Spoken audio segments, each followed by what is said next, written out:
This weekend, people are using boats and kayaks to get to their homes after Hurricane Helene. Wow, this video shows normally busy areas of North Carolina full of standing water. Houses are flooded, businesses are closed, and tonight, thousands of people are still without power. Here in central Indiana, it is another night of rain, or at least spitting rain from Helene, and this is expected to stick around for about another day. So meteorologist Matt Standridge joins us now, and we're talking a soggy start to the work week. It probably will be. Yeah. Misty too. It's not heavy rain. Right. Mist isn't fun either. No. We're going to have that on and off tomorrow, maybe a little bit Tuesday, and then I think we're going to be done. Sunshine. Sunshine's on the way. But let's show you where some of the showers are right now.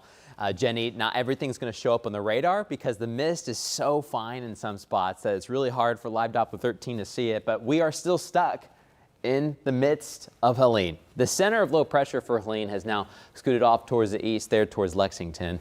We still have these showers wrapping around us from northeast to southwest, and they just keep on coming. They're light, but they just keep on coming. We've had a couple downpours, though, form on the southeast side of Indianapolis, way out towards the Spartans. Connorsville, you had just a good downpour. Heading out towards the Pirates in Greensburg, Decatur County, we've got some rain coming for you. Columbus heads up in about, let's say, 20-30 minutes. You've got some good downpours coming at you as well. Closer to Indianapolis, it's just a lot of mist. We at least have picked up some decent rain. We needed the rain, we didn't need the wind. But coming up, we're gonna have the timeline of sunshine, Jenny, and when the rain will go away.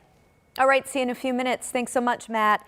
Well, tonight, power crews are still working to get the lights back on for thousands of Hoosiers after Friday's storm. Our Marina Silva joins us live near Holiday Park, where hundreds of customers are still waiting for that power to return. Marina? Well, Jenny, we're here in the area of Holiday Park, and just look behind me. This was a tree that came down, and it's now blocked off. Luckily, they have been able to chop it.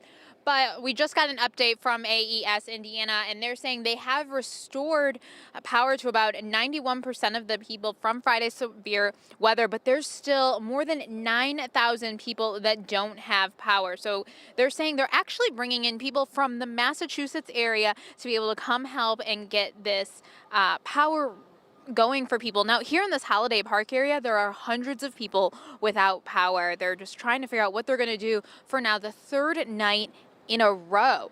So we're looking at about more than 9,000 people across the region right now without power. Here in this area, we're looking at more than hundreds of people, and they're just coming up with different ways to be able to restore power. AES is saying that they understand this is frustrating and inconvenient, and they're just asking people for patience.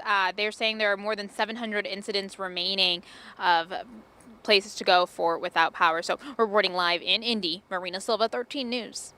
All right, Marina, thank you. Along with getting the power back on, a lot of families are still cleaning up damage and debris. Our Anna Chalker went back to one neighborhood still trying to recover after Friday's storm. Well, this has been the scene here near 16th and Shannon since late Friday night. Neighbors tell us around 6:30, this gigantic tree fell into the middle of the road. You can still see DPW crews chipping away at it, but neighbors are not only worried about this tree right now, but all of these down power lines that have been scattered throughout the neighborhood. When it hit the ground, it shook. You felt it in the houses. Lenore Williams says Friday night felt like a movie scene. I just was stuck, like I didn't know what was going on. I didn't know what to do. I thought about those survival movies. This tree uprooting, leaving a deep hole and taking several power lines down with it.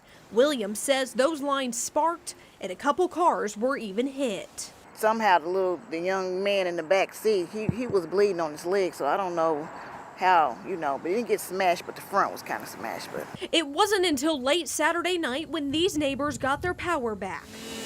Williams tells us she's thankful crews spent hours on her street, but she knows they're trying to get around the entire city. You want somebody that knows what they're doing to be messing around your leg, and you don't want nobody hurt, so they getting around to you. Be patient and be happy that she's safe. In Indianapolis, Anna Chalker, 13 News.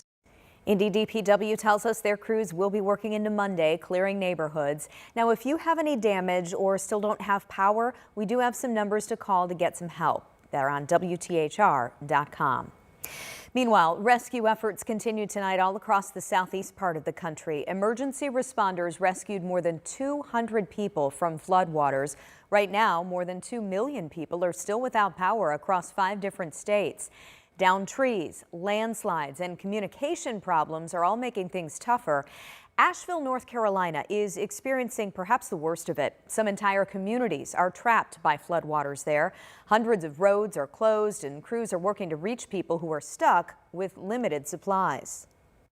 We've lost communications capabilities. It's very difficult for us to move around the community. Many of the roads are closed. Trees are down. We're clearing those as quick as we can. And a lot of the critical infrastructure that we become used to every day in normal times is now gone, and we have to work around it. In Florida, some coastal communities were wiped out from storm surge and strong winds. Helene is the 3rd hurricane in about 13 months to make landfall in the Big Bend area. Indiana Task Force 1 is still on the ground tonight helping with recovery efforts. In their latest social media post, the team says it has completed the assigned missions in Florida, so now they're relocating to northern Georgia.